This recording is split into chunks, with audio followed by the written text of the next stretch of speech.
Hello guys, nizere ko meze neza. Twongeye kuba ikaze hano ku muyoboro Onebo Opportunity Hub Rwanda.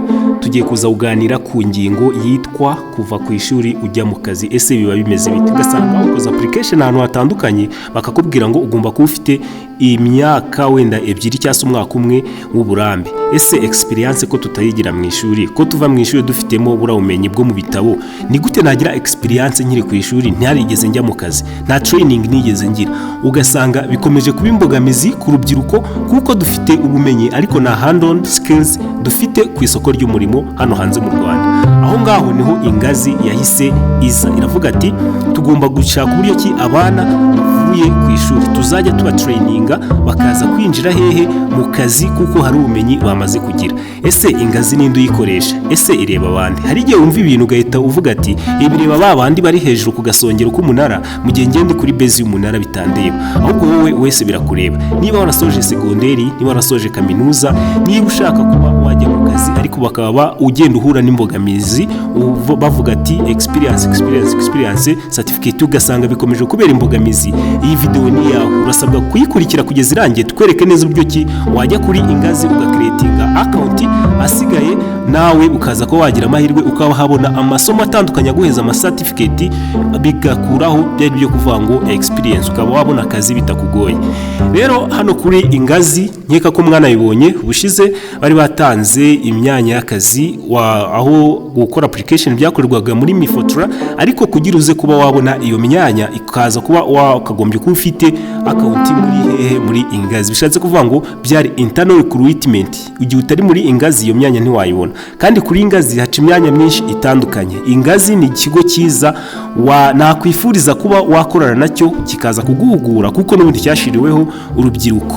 Tuje kureba amakuru make muri rusange, hano naje ndivugira ati mbese ubundi ingazi ikora iki? Hano baje guhita bansubiza ati ingazi ni urubuga rufasha urubyiruko rw'u Rwanda kwiga no kubona ubumenyi bukenewe ku isoko ry'umurimo. Ruvuga ngo rutanga amasomo y'ubuntu mu ikoranabuhanga, digital skills, kwihangira imirimo ndetse n'imiyoborere. Ruvuga ngo hano ingazi rwose amakuru y'ingenzi muje guhita muyabona. Kwigira ubuntu ni icyambere, guhuza abantu n'akazi, murabyumvise nanone ko haba harimo guhuza abantu n'akazi, ndetse hakaza no kwagura ubumenyi. Uraza ukaboostinga ubumenyi bwawe, ukaza kuba wahita umenya ibintu byinshi byiza bitandukanye. Hano mu guhuza n'akazi rero ingazi igira uburyo ki ushiramo CV yawe, ugashyira mu mwirondoro wawe umeze neza cyane, hasigaye wajya gukora application ntibikugore usubiramo bwa kabiri. Tugiye kuza kubereka neza uburyo ki wakora account hano muri ingazi, hasigaye nawe ukazajya uryoherwa n'ibyiza biba bihari. Amakuru naguhereza neza nuko kuri mission ya ingazi harimo empowering every young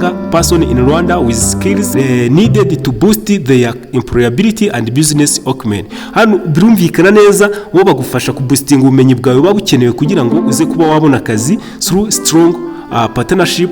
Ingazi connect youth skills and career advertisement opportunity. Muri ingazi bashiramo imyanya myinshi cyane y'akazi, ariko kugira uyibone ntabwo wayibona utafiteho account. Ari nayo mpamvu wakagombye kuza guhita ugiraho account kugira ngo uzajye ubona uburyo ki ukora ubona ano ama opportunity. Hano kuvuga ngo ingazi ni digital platform yabaye founded muri May 2024 through partnership with Ministry of Youth and Arts. Rero ikirenze rwose urabyumva neza, ingazi yabaye founded sibyo ku bufatanye na Ministry y'urubyiruko. Urumva hakaza Ministry ishinzwe abakozi ba leta ba public services and labor, ariyo Mifotra tuza kuba dukora application. Hakaza UNICEF Rwanda ndetse na Generation Unlimited.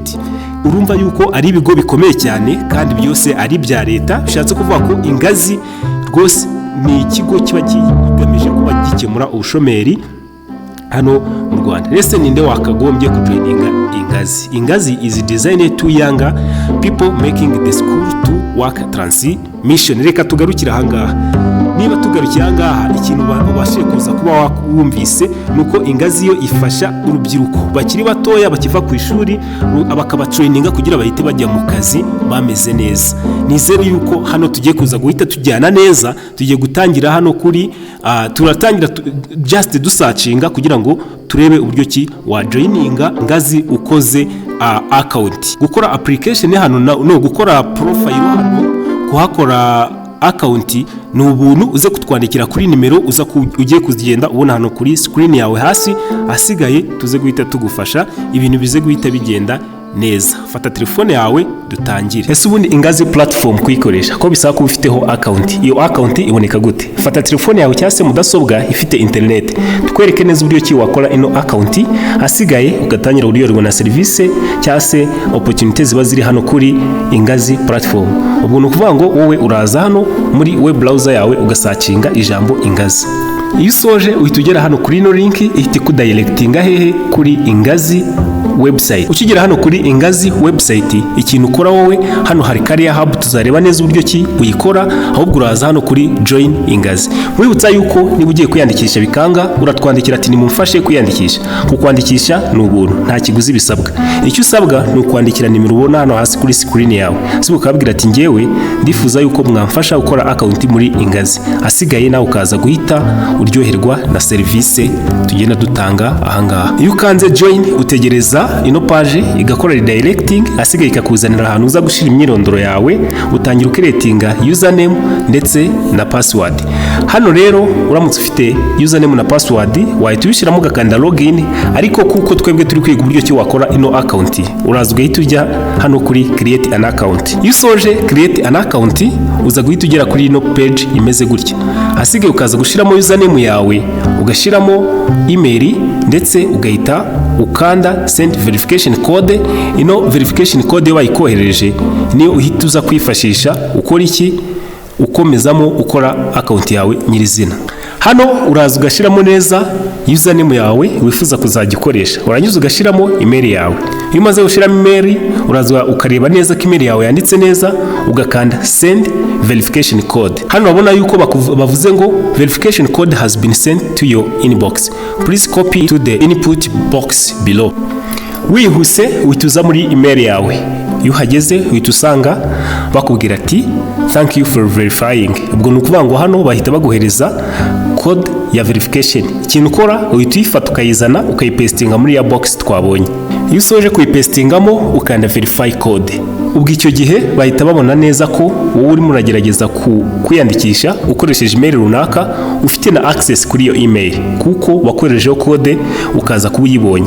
Bahita bakwemerera kuba wakreatinga password ro kuyikreatinga, ukreatinga password nziza utari buze kuba wakibagirwa, ariko bigoye ku bundi muntu yaza guhita ayimenya utabanje kuyimubwira. Iyo umaze ukagukreatinga password uhita ukanda create account. Iyo umaze ukreatinga account bahita bakwereka ino myirondoro imeze gutya, aho ushobora kuba wahita usevinga kugira ngo ubutaha nujya kuroginga ini device yawe ibe ibitsa amakuru yawe ya login, buryo bitazakugora. Ubwo igihe itagikurikiraho uhita usubira kuri page imeze gutya, aho tuhita tubona my courses and course library. Hano wowe uraza guhita wuzuza ino myirondoro yawe.